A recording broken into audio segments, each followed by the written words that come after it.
श्रीमद्भागवत महापुराण दशम स्कंध। श्रीमद्भागवत महापुराण दशम स्कंध अध्याय 1। श्रीमद्भागवत महापुराण दशम स्कंध प्रथम अध्याय। भगवान के द्वारा पृथ्वी को आश्वासन, वसुदेव देवकी का विवाह और कंस के द्वारा देवकी के 6 पुत्रों की हत्या। राजा परीक्षित ने पूछा, भगवान, आपने चंद्रवंश और सूर्यवंश के विस्तार तथा दोनों वंशों के राजाओं का अत्यंत अद्भुत चरित्र वर्णन किया है।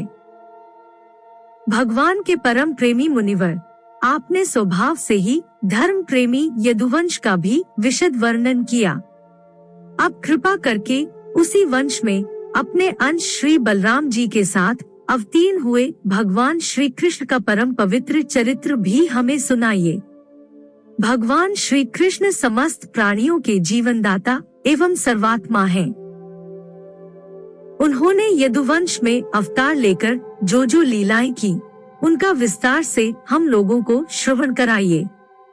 जिनकी तृष्णा की प्यास सर्वदा के लिए बुझ चुकी है, वे जीवन मुक्त महापुरुष जिसका पूर्ण प्रेम से अतृप्त रहकर गान किया करते हैं। मुमुक्षुजनों के लिए जो भवरोग की रामबाण औषध है तथा विषी लोगों के लिए भी उनके कान और मन को परम आह्लाद देने वाला है। भगवान श्री कृष्णचंद्र के ऐसे सुंदर, सुखद, रसीले गुणानुवाद से पशुघाती अथवा आत्मघाती मनुष्य के अतिरिक्त और ऐसा कौन है जो विमुख हो जाए, उससे प्रीति न करे। श्री कृष्ण तो मेरे कुलदेव ही हैं। जब कुरुक्षेत्र में महाभारत युद्ध हो रहा था और देवताओं को भी जीत लेने वाले भीष्म पितामह आदि अतिथियों से मेरे दादा पांडवों का युद्ध हो रहा था, उस समय कौरवों की सेना उनके लिए अपार समुद्र के समान थी, जिसमें भीष्म आदि वीर बड़े बड़े मच्छों को भी निगल जाने वाले तिमिंगिल मच्छों की भांति भय उत्पन्न कर रहे थे। परंतु मेरे स्वनाम धन्य पितामह भगवान श्री कृष्ण के चरण कमलों की नौका का आश्रय लेकर उस समुद्र को अनायास ही पार कर गए। ठीक वैसे ही जैसे कोई मार्ग में चलता हुआ स्वभाव से ही बछड़े के खुर का गड्ढा पार कर जाए। महाराज, मेरा यह शरीर जो आपके सामने है तथा जो कौरव और पांडव दोनों ही वंशों का एकमात्र सहारा था, अश्वत्थामा के ब्रह्मास्त्र से जल चुका था। उस समय मेरी माता जब भगवान की शरण में गई, तब उन्होंने हाथ में चक्र लेकर मेरी माता के गर्भ में प्रवेश किया और मेरी रक्षा की।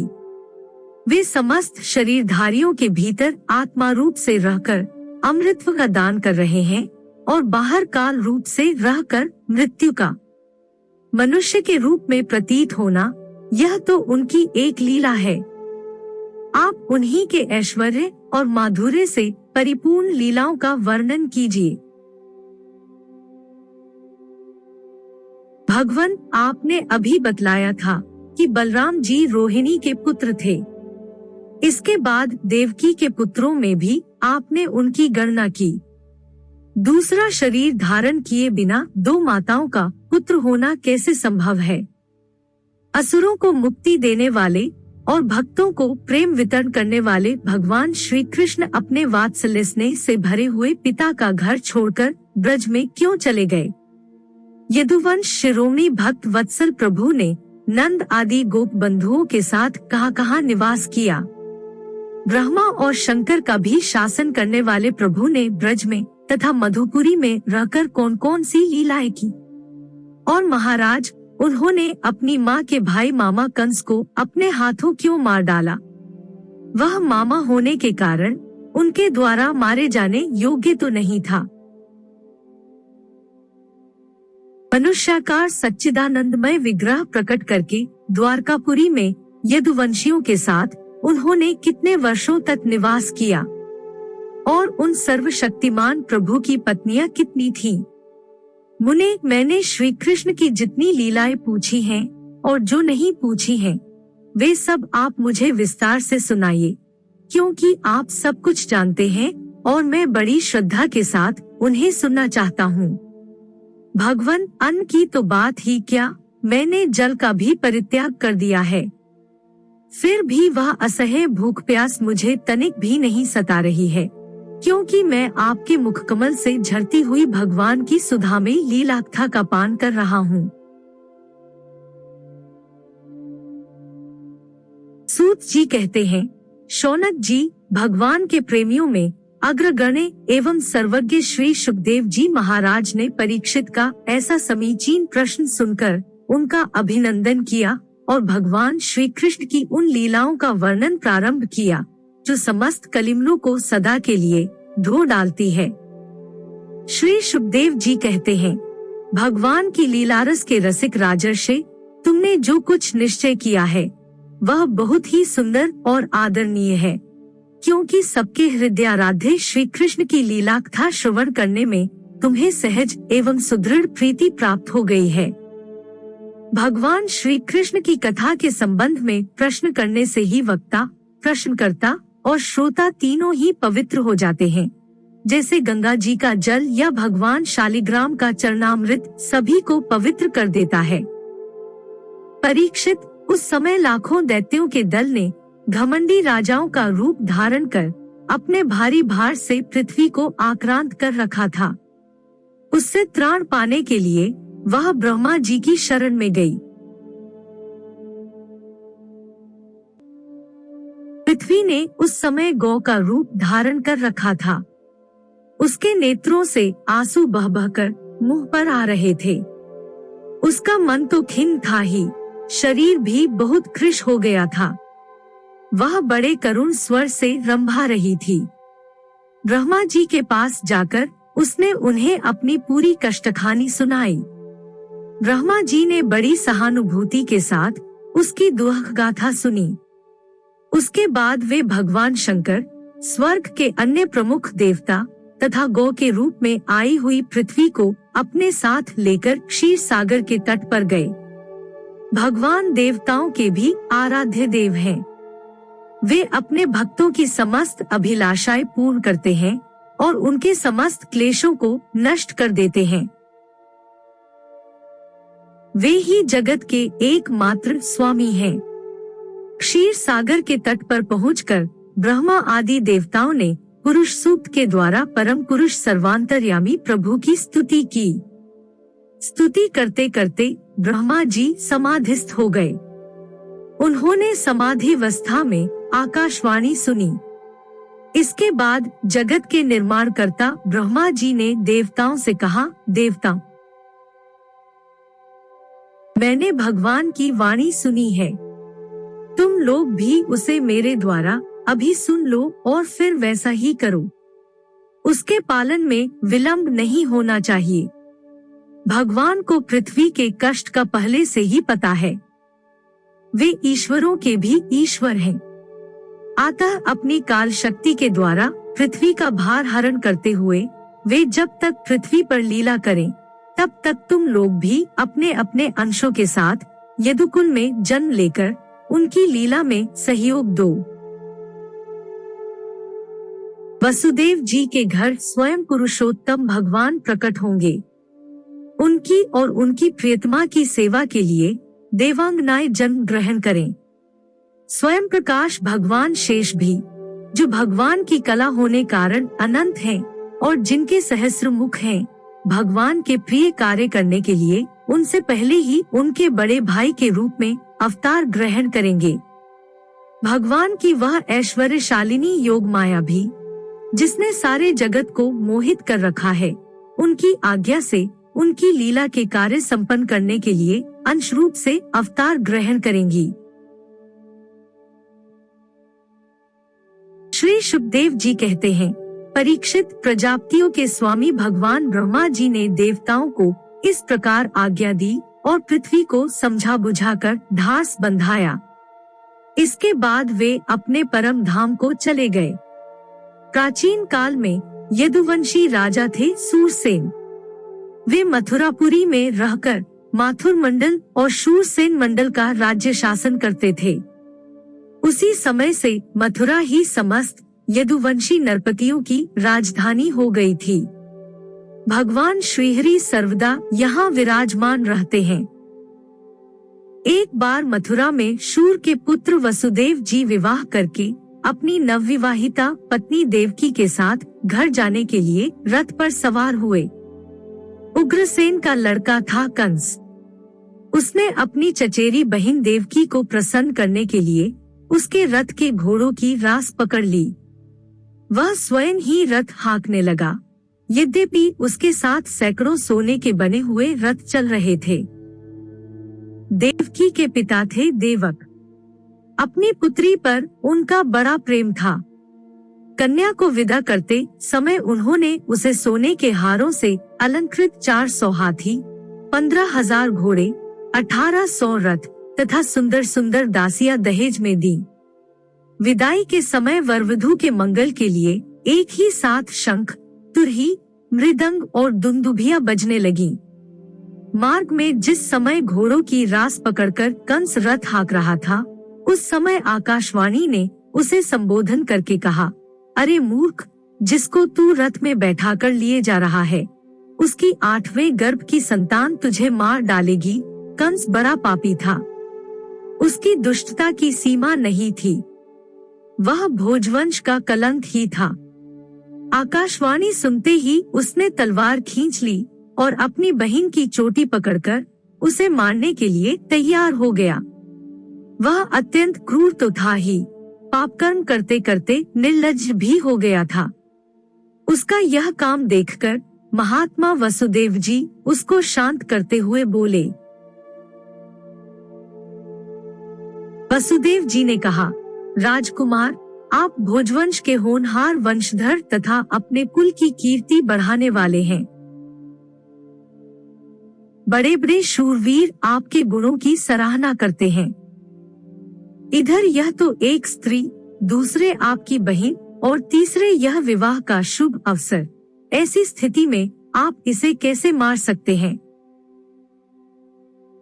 वीरवर जो जन्म लेते हैं, उनके शरीर के साथ ही मृत्यु भी उत्पन्न होती है।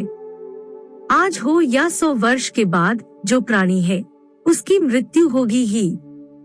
जब शरीर का अंत हो जाता है, तब जीव अपने कर्म के अनुसार दूसरे शरीर को ग्रहण करके अपने पहले शरीर को छोड़ देता है। उसे विवश होकर ऐसा करना पड़ता है। जैसे चलते समय मनुष्य एक पैर जमाकर ही दूसरा पैर उठाता है, जैसे जोंक किसी अगले तिनके को पकड़ लेती है, तब पहले के पकड़े हुए तिनके को छोड़ती है, वैसे जीव भी अपने कर्म के अनुसार किसी शरीर को प्राप्त करने के बाद ही इस शरीर को छोड़ता है। जैसे कोई पुरुष जागृत अवस्था में राजा के ऐश्वर्य को देखकर और इंद्रादि के ऐश्वर्य को सुनकर उसकी अभिलाषा करने लगता है और उसका चिंतन करते करते उन्हीं बातों में घुल मिलकर एक हो जाता है तथा स्वप्न में अपने को राजा या इंद्र के रूप में अनुभव करने लगता है, साथ ही अपने दरिद्रावस्था के शरीर को भूल जाता है। कभी कभी जागृत अवस्था में ही मन उन बातों का चिंतन करते करते तन्मय हो जाता है और उसे स्थूल शरीर की सुधि नहीं रहती। वैसे ही जीव कर्मकृत कामना और कामनाकृत कर्म के वश होकर दूसरे शरीर को प्राप्त हो जाता है और अपने पहले शरीर को भूल जाता है। जीव का मन अनेक विकारों का पुंज है। देहांत के समय वह अनेक जन्मों के संचित और प्रारब्ध कर्मों की वासनाओं के अधीन होकर माया के द्वारा रचे हुए अनेक 5 भौतिक शरीरों में से जिस किसी शरीर के चिंतन में तल्लीन हो जाता है और मान बैठता है कि यह मैं हूँ, उसे वही शरीर ग्रहण करके जन्म लेना पड़ता है।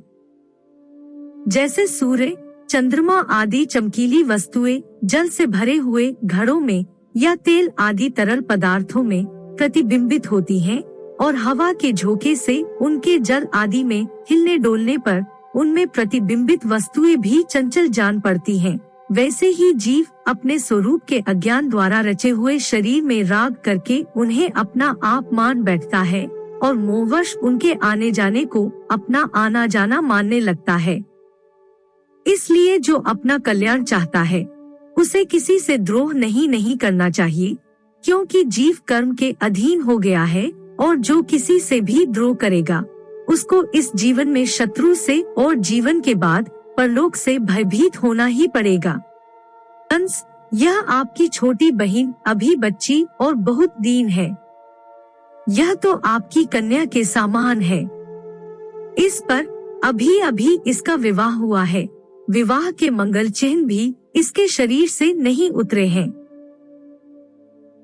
ऐसी दशा में आप जैसे दीन वत्सल पुरुष को इस बेचारी का वध करना उचित नहीं है। श्री शुकदेव जी कहते हैं, परीक्षित, इस प्रकार वसुदेव जी ने प्रशंसा आदि सामनीति और भय आदि भेद नीति से कंस को बहुत समझाया, परंतु वह क्रूर तो राक्षसों का अनुयायी हो रहा था, इसलिए उसने अपने घोर संकल्प को नहीं छोड़ा। वसुदेव जी ने कंस का विकट हठ देखकर यह विचार किया कि किसी प्रकार यह समय तो टाल ही देना चाहिए। तब वे इस निश्चय पर पहुँचे, बुद्धिमान पुरुष को जहाँ तक उसकी बुद्धि और बल साथ दे, मृत्यु को टालने का प्रयत्न करना चाहिए। प्रयत्न करने पर भी वह न टल सके तो फिर प्रयत्न करने वाले का कोई दोष नहीं रहता। इसलिए इस मृत्यु रूप कंस को अपने पुत्र दे देने की प्रतिज्ञा करके इस दीन देवकी को बचा लूं। यदि मेरे लड़के होंगे तब तक यह कंस स्वयं नहीं मर जाएगा, तब क्या होगा? संभव है उल्टा ही हो, मेरा लड़का ही इसे मार डाले, क्योंकि विधाता के विधान का पार पाना बहुत कठिन है। मृत्यु सामने आकर भी टल जाती है और टली हुई भी लौट आती है।